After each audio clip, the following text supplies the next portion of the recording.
It's David and Delilah. Oh, I like that one. David and Delilah. Do you guys read your Bibles? Sometimes. You know what? It's a good thing I brought some stuff. Oh, that's good. This is easy, okay? Okay. We can talk to them about Elijah and the prophets of Baal. Oh, All right? I like that one. It's pretty much 1 Kings 18, 1-39. I mean, it's if you don't know this, then we're gonna take the salvation.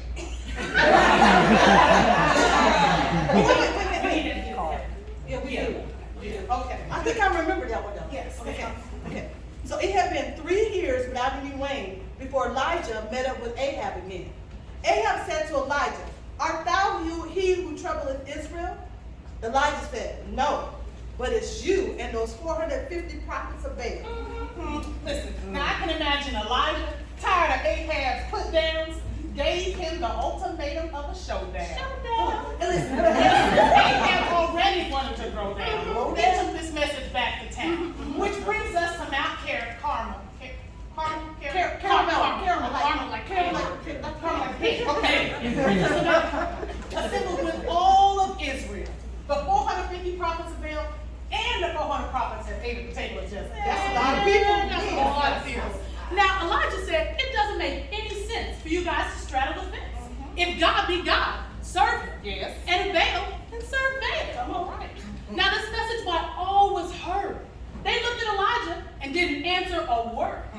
Elijah said, the only prophet who stands for the Lord is me. Whereas the prophets of Baal, they totaled 450. But here is something we can do. Okay. Bring forth 2 bullocks. One for me, one for you. We'll dress the bullocks, place them on wood, and using no fire, each of us will call on the God that we admire. Okay. And if you don't think it a bit too odd, the one who answers by fire will be considered the true God. Okay. Now the people thought this was all right. The ones agreed to the left and all the ones to the right. Now the odds were 450 to 1. Tell me, who you betting on? Now Elijah, he realized there were so many of them, so he allowed them to go ahead of him. He's so smart. He's Great. sweet. So they prepared their sacrifice, those 450 prophets strong, and upon Baal they began to call. They called from morning to noon, saying, "Hear us, Baal, and answer us soon."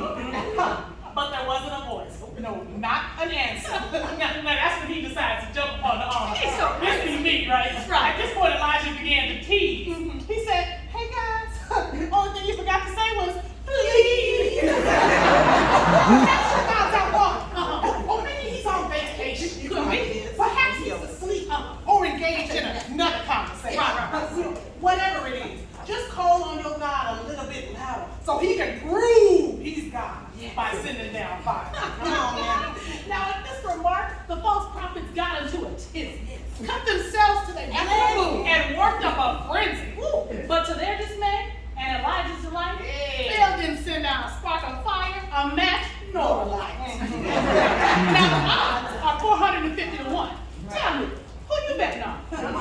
See, what they didn't realize is Elijah was a prophet. Come on, of a prophetic God who could back up prophecy. What you say now? So while Elijah was prophesying, them other guys, they was prophesying.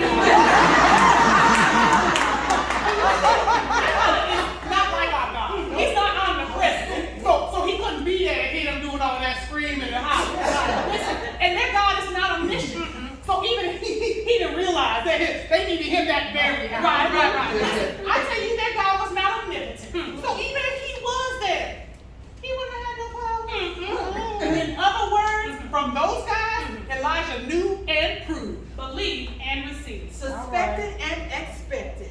No fire. Now I can imagine Elijah was laughing it up.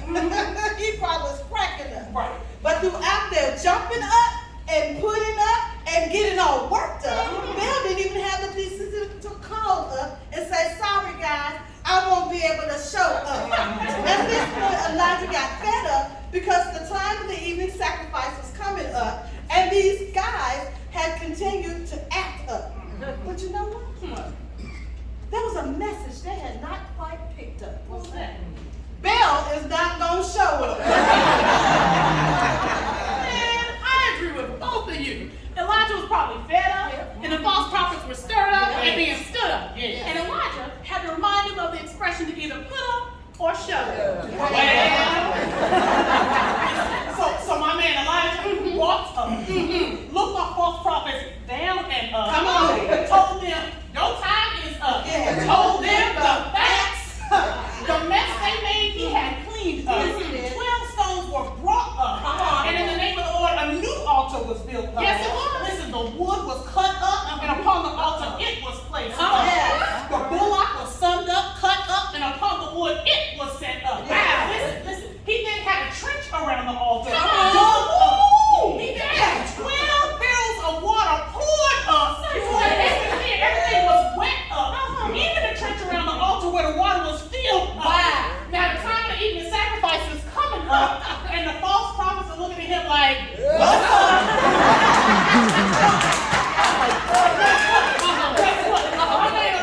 that you alone are God.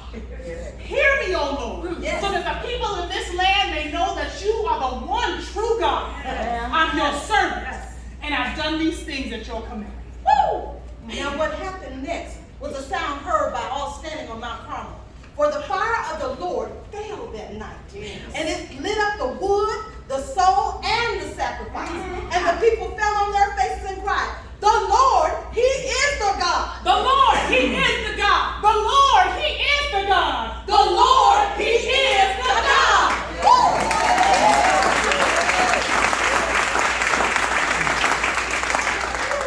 When the fire fell, I don't know what angle it hit the ground. And I don't know if shock, surprise, or shame showing on the faces of those standing around. And I don't know if the fire fell and it made a loud sound, but I know. Yes, I know. Didn't the Lord show up, show down, Come on. so on, so forth, show out, and show off? Yes. That he, unlike Baal, is still around. And when you call his name, he can be found. He'll answer you in a way so profound, you'll bear in mind, he will astound. Yes. Now the odds were 450 to 1. Tell me, who y'all betting on?